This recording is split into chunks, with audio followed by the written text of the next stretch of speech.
Alright everybody, well, I probably already explained the story in the email about how going to Marblehead is a dangerous thing when you see boats on the side of the road.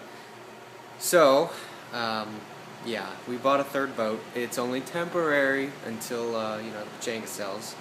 That being said, Tim, big props to you. I don't know if you were planting seeds in my head, but, well, quit the suspense. Here you go. The new boat. Yeah, not a fountain, not a Formula, not a Sundancer, nothing I would normally buy. This is a 15-foot Edgewater from 1997, center console. The idea being that this thing runs on 10 inches of draft, is unsinkable, and you can take it just about anywhere cheaply. Easy to maintain, easy to run. The winterization means running some fuel stabilizer and you're done. So I'll give you the little dime tour here. First of all, if you're going, what the heck is an Edgewater? It's actually the company that the guy from Boston Whaler, he left Boston Whaler in the 90s, he ran him through the 70s and 80s, and then created this company. It is unsinkable. You can cut it in half just like a whaler. It's a self-bailing hull. You can see the scuppers kind of right down there. There's one on the other side, so if a wave comes crashing through here, it just flows out the back and bails itself out. Big stainless rail. It has a capacity plaque, just so you don't think I'm lying. Maybe you can see that. It says 7, so it's actually more than the Pechanga. It's got an anchor, all the fun stuff. Obviously the Bimini top, 2 covers. There's actually a cushion that's missing. It's hiding in the basement. There's a bow filler cushion, so 2 can sit here. 2 can sit on this little jump seat here. That is more storage, or you can actually turn that into a live well for all that fishing I do. And then 2 more can sit here, and then I guess 1 person gets stuck standing. This is actually a cooler too, so we can store all our catch, of course, if they come in aluminum cans. And then this is actually a flip seat, so you can actually flip back and look the outback. It is an outboard, obviously, 70 horsepower Yamaha. It's a 2-stroke, so of course it means it runs on oil. Low hours, I think it was under 250 hours, which is pretty good being a 97. Bottom paint, so it can sit out back. The idea, we can just launch this for the weekend. It can sit back kind of behind the Sundancer, and then we can just use that to kind of run around in. Single axle trailer. Does have actually a drain plug, which I was surprised about. The only reason it has a drain plug is that this well here, actually, to get to the bolts on the transom plate, the lower bolts, so there's that little door in there, and that's, if you leave the drain plug all that'll happen is that'll fill up. But then, even then, they put a bilge pump in there on a float switch that'll kick out and pour out the side there, but it'll never sink, so even if you left that out, all that would happen is the bilge pump would just constantly run.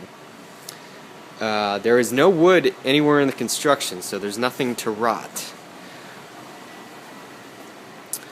What else we got? Swim ladder. This was kind of a wreck. I had to fix this up. This guy tried to use drywall screws to install a swim platform. You can imagine how well that worked. And then while I was at it, I added a 3-rung ladder. Like I said before, this is a 10-inch draft on this boat.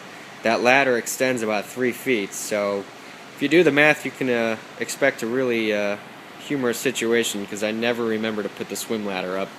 So I'm sure I'll be watching that bounce and kick spray everywhere. Yeah, what else can I tell you about?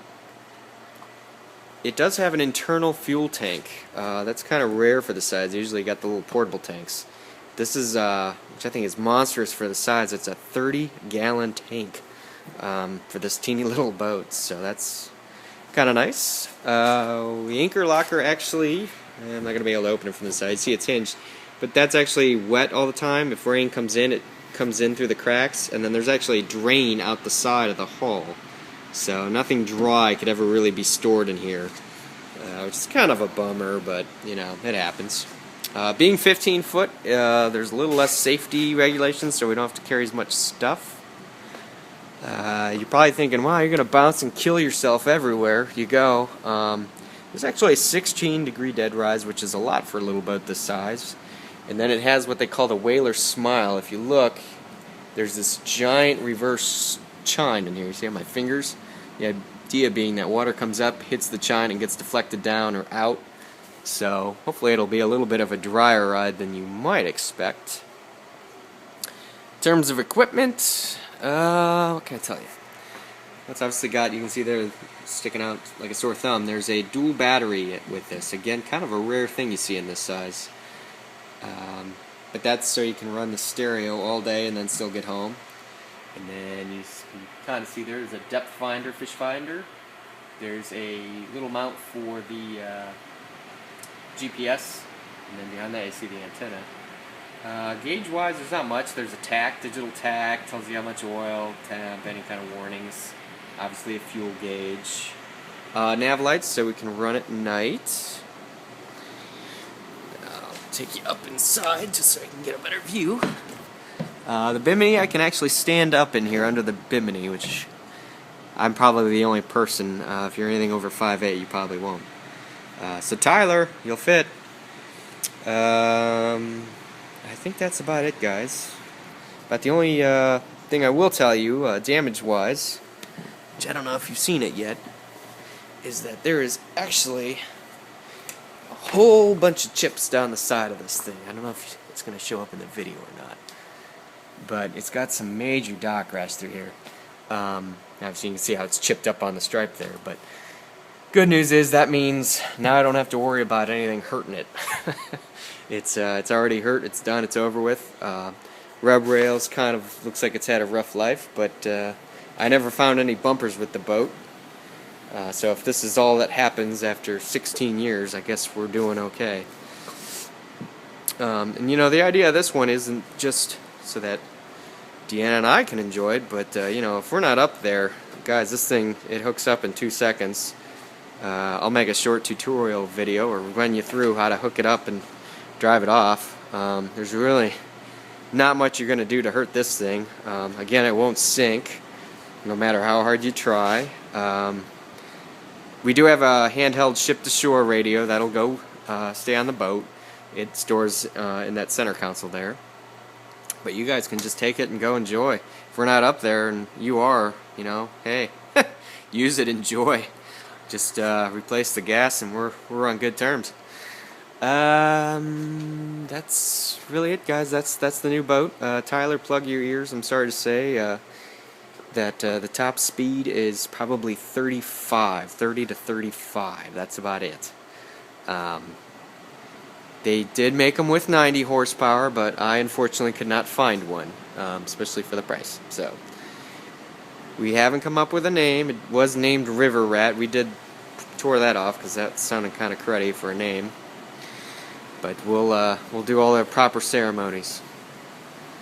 And that is it, guys. That is the new boat. That is what is replacing the Pechanga. Boom, new boat.